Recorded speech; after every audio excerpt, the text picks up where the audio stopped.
लाला का लालच। गिरीश बचपन में ही एक दुर्घटना में अपने परिवार से बिछड़ गया था। उसे पालने पोसने वाला अब कोई नहीं था।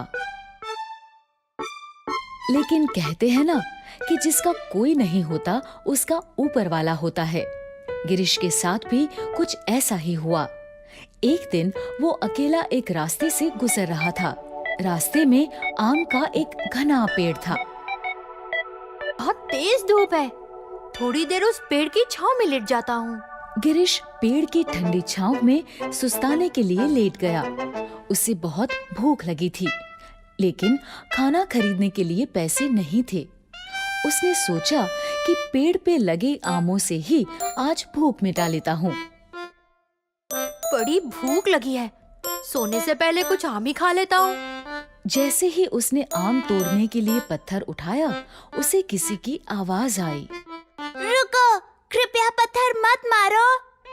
गिरीश ने आसपास देखा, वहाँ कोई इंसान नहीं था। फिर उसे एक छोटी सी चिड़िया दिखाई दी। उसे यकीन नहीं हुआ कि ये चिड़िया ही बोल रही है।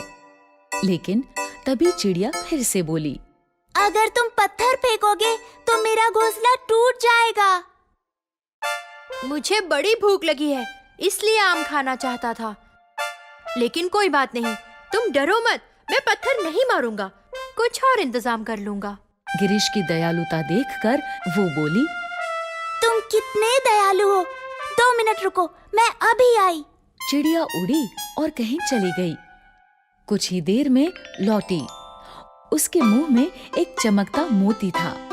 उसने वो मोती गिरीश को दे दिया और बोली, इस मोती को बाजार में बेचोगे तो तुम्हें अच्छे पैसे मिल जाएंगे।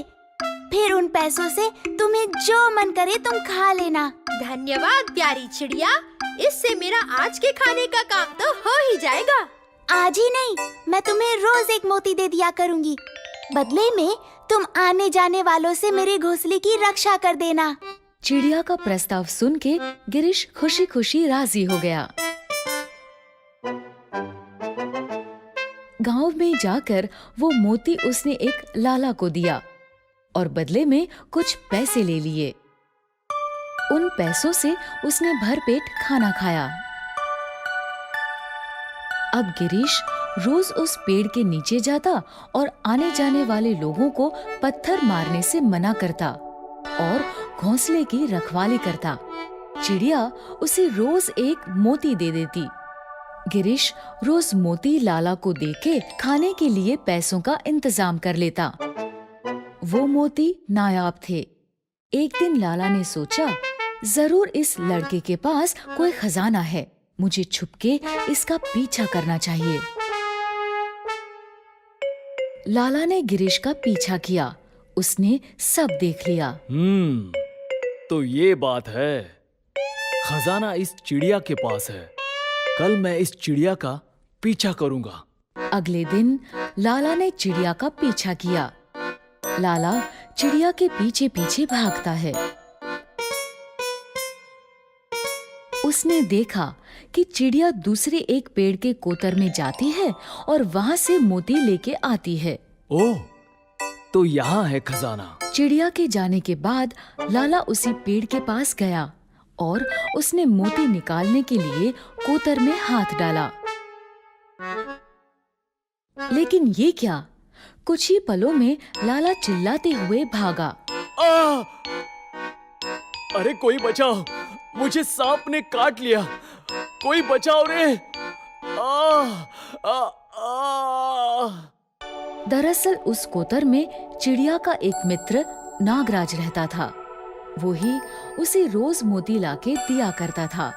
वहाँ कोई खजाना नहीं था। लाला को चिल्लाते देख गिरीश दौड़ के पहुंचा और उसने तुरंत एक जड़ी बूटी वाले पेड़ की पत्तियां तोड़ के लाला के हाथ पे मसल दी। लाला जी, ये लगा लीजिए, इससे आप तुरंत ठीक हो जाएंगे। जहर सूख गया और लाला बच गया। लाला ने गिरीश को पूरी बात बताई और उससे माफी मांगी। मुझे माफ कर दो, मैंने लालच में आकर तुम्हारा पीछा किया और मुसीबत में फंस गया।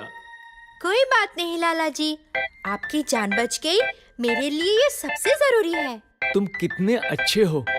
आज से तुम मेरे ही घर चलो और मेरे ही साथ रहो।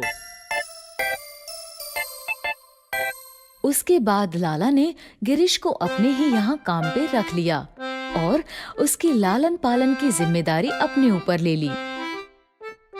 गिरीश के दया भाव ने उसकी सारी समस्याएं दूर कर दी और वहीं लाला को भी लालच नहीं करने का सबक मिल गया। होशियार कृष। किसी गांव में धनीराम नाम का एक शातिर साहूकार रहता था।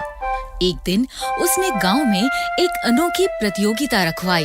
उसकी शर्त बहुत अजीब थी। जाओ, मेरी सारी शर्त के बारे में पूरे गांव में बता दो।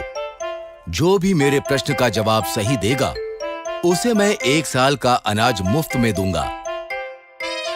और जवाब गलत रहा तो जवाब देने वाले को मेरे यहाँ नौकर बन के 1 साल तक मुफ्त में काम करना पड़ेगा। मुफ्त अनाज के लालच में कई गरीब लोग धनीराम के सवाल का जवाब देने आए।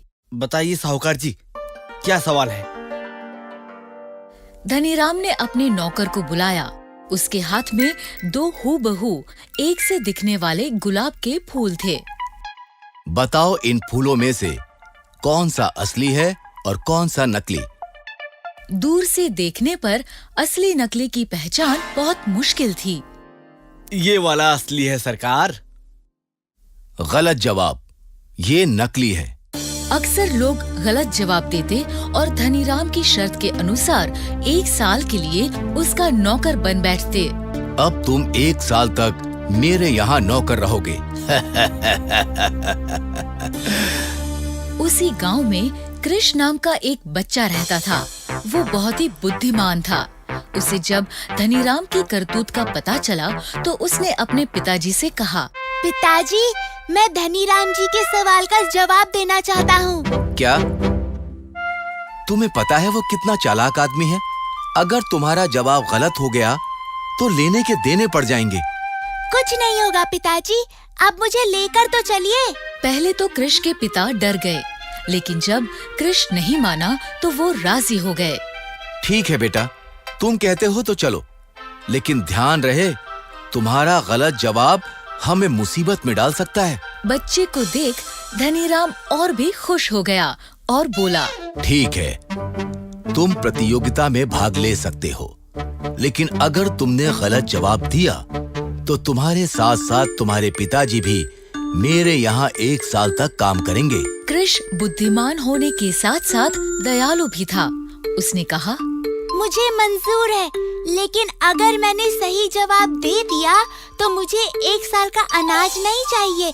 उसके बदले आप दूसरे सभी लोगों को छोड़ दीजिएगा। ठीक है, मुझे भी मंजूर है। धनीराम ने तुरंत अपने नौकर को बुलाया। उसके हाथ में वैसे ही 2 बड़े-बड़े गुलाब के फूल थे। इन फूलों में से एक असली है और एक नकली है। बताओ कौन सा असली है और कौन सा नकली है? कृष भी फूलों को देख के असमंजस में पड़ गया। उसने कुछ देर सोचा और कहा, मुझे थोड़ा समय चाहिए। धनीराम हंसने लगा और बोला, ठीक है, जितना समय चाहो ले लो। ठीक है, तो मुझे 8 घंटे का समय चाहिए। लेकिन आपने कहा है जितना समय चाहे ले लो, तो मैंने ले लिया। अब आप मुकर नहीं सकते। धनीराम फंस गया। उसके पास और कोई चारा नहीं था। ठीक है। सब लोग 8 घंटे वही इंतजार करते रहे। गर्मी का मौसम था। इतनी देर में असली फूल मुरझा गया। उसकी पत्तियां भी काली पड़ने लगी।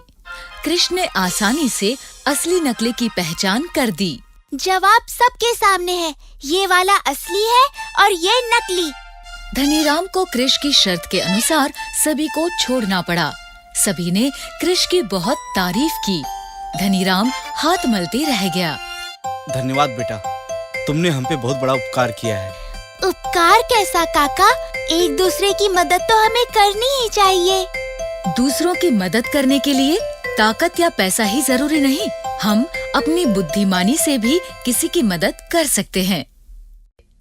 अगर आपको हमारी वीडियोस पसंद आ रहे हैं तो इन्हें लाइक करें, कमेंट करें और सब्सक्राइब करें।